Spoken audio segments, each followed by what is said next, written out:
बंधू मनोहर भोसलेचा करमाळ्यातील घोटीमध्ये 27 एकरमध्ये आलिशान आश्रम असल्याची माहिती आहे। 27 एकरात आंब्याची बाग, नारळाची झाडं आणि मोठं शेततळ आहे। सध्या आश्रमात पोलिसांचा बंदोबस्त आहे। कुणालाही आश्रमात सोडलं जात नाही आहे। हा आश्रम बंधू मनोहर भोसलेच्या पत्नीच्या नावावर असल्याची माहिती आहे आणि याचा आढावा आमच्या प्रतिनिधींनी घेतलाय।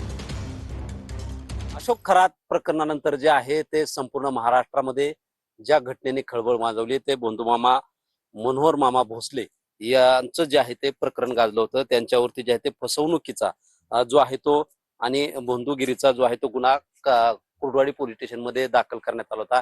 त्याच पार्श्वभूमीवर तो जो आश्रम आहे तो करमाळा तालुक्यातील घोटी या ठिकाणचा असून सध्या आपण या घोटी येथील त्यांच्या या आश्रम जे आहे त्या ठिकाणी आहोत। या ठिकाणी आपण पाहू शकतो की या आश्रमामध्ये जे आहे ते पोलीस प्रशासनाच्या वतीने जे आहे तो मोठा बंदोबस्त ठेवण्यात आलेला आहे। शीतल कुमार मोठे, TV9 मराठी, करमाळा।